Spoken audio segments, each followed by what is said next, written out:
సువార్తల గ్రంథమైన మార్కు సువార్త 11వ అధ్యాయం. వారు యెరూషలేమునకు సమీపించి ఒలీవల కొండ దగ్గరనున్న బేత్పేగే బేతనియ అను గ్రామంలోకి వచ్చినప్పుడు ఆయన తన శిష్యుల్లో ఇద్దరిని చూచి, మీ ఎదుటనున్న గ్రామమునకు వెళ్ళుడి, అందులో మీరు ప్రవేశింపగానే కట్టబడి ఉన్న ఒక గాడిద పిల్ల కనబడును. దాని మీద ఏ మనుషుడును ఎప్పుడునూ కూర్చుండలేదు. దానిని విప్పి తోలుకుని రండి. ఎవడైనాను మీరెందుకు ఇలాగ చేయుచున్నారు అని మిమ్మల్ని అడిగినడలా అది ప్రభువు నాకు కావలసి ఉన్నదని చెప్పుడి. తక్షణమే వాడు దాన్ని ఇక్కడికి తోలి పంపునని చెప్పి వారిని పంపెను. వారు వెళ్ళగా వీధిలో ఇంటి బయట తలవాకిట కట్టబడి ఉన్న గాడిద పిల్ల ఒకటి వారికి కనబడెను. దాన్ని విప్పుచుండగా అక్కడ నిలిచి ఉన్న వారిలో కొందరు, మీరేం చేయుచున్నారు? గాడిద పిల్లను ఎందుకు విప్పుచున్నారు అని వారిని అడిగిరి. అందుకు శిష్యులు యేసు ఆజ్ఞాపించినట్టు వారితో చెప్పగా వారు పోనిచ్చిరి. వారు ఆ గాడిద పిల్లను యేసునద్దకు తోలుకుని వచ్చి తమ బట్టలు దానిపై వేయగా ఆయన దాని మీద కూర్చుండెను. అనేకులు తమ బట్టలను దారి పొడుగునను పరిచిరి. కొందరు తాము పొలములో నరికిన కొమ్మలను పరిచిరి. మరియు ముందు వెళ్ళుచుండిన వారును వెనక వచ్చుండిన వారును, జయము, ప్రభువు పెరట వచ్చేవాడు స్తుతింపబడును గాక, వచ్చుచున్న మన తండ్రి అయిన దావీదు రాజ్యము స్తుతింపబడును గాక, సర్వోన్నతమైన స్థలములలో జయము అని కేకలు వేయిచూ ఉండిరి. ఆయన యెరూషలేమునకు వచ్చి దేవాలయంలో ప్రవేశించి చుట్టూ సమస్తమును చూచి సాయంకాలమైనందున 12 మందితో కూడా బేతనియకు వెళ్ళెను. మరునాడు వారు బేతనియా నుండి వెడుచుండగా ఆయన ఆకలిగొని ఆకులు గల ఒక అంజూరపు చెట్టును దూరము నుండి చూచి దాని మీద ఏమైనా దొరుకునేమో అని వచ్చెను. దాని యొద్దకు వచ్చి చూడగా ఆకులు తప్ప మరేమీ కనబడలేదు. ఏలయనగా అది అంజూరపు పండ్ల కాలము కాదు. అందుకు ఆయన, ఇక మీదట ఎన్నటికి నీ పండ్లు ఎవరునూ తినకుందురుగాక అని చెప్పెను. ఇది ఆయన శిష్యులు వినిరి.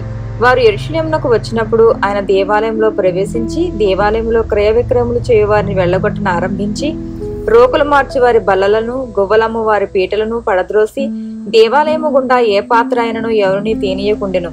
మరియు ఆయన బోధించుచు, నా మందిరము సమస్తమైన అన్యజనులకు ప్రార్థనా మందిరం అనబడును అని వ్రాయబడలేదా? అయితే మీరు దానిని దొంగల గుహగా చేసిత్రి అనెను.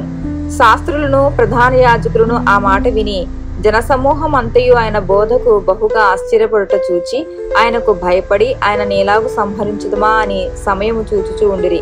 సాయంకాలమైనప్పుడు ఆయన పట్టణంలో నుండి బయలుదేరెను. ప్రొద్దున వారు మార్గమును పోవచ్చుండగా ఆ అంజూరపు చెట్టు వేళ్లు మొదలుకొని ఎండిపోయినట్టు చూచిరి.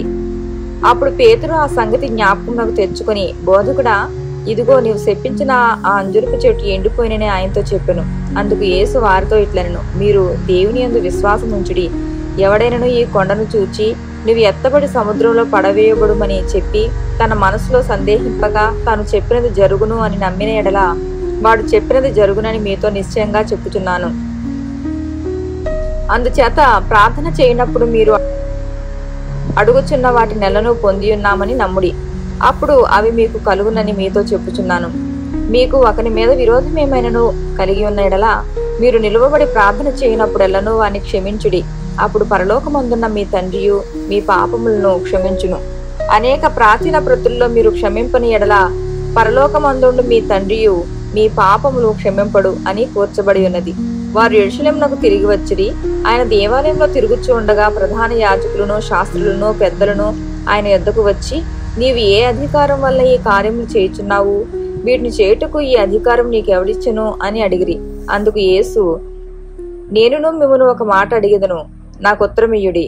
అప్పుడు నేను ఏ అధికారం వల్ల వీటిని చేయుచున్నానో అది మీతో చెప్పుదును. యోహాను ఇచ్చిన బాప్తిస్మము పరలోకం నుండి కలిగినదా మనుషుల నుండి కలిగినదా? నాకు ఉత్తరమియ్యుడని చెప్పెను. అందుకు వారు, మనము పరలోకం నుండి కలిగినది అని చెప్పినడలా ఆయన, అలాగైతే మీరు ఎందుకని నమ్మలేదు అని అడుగును.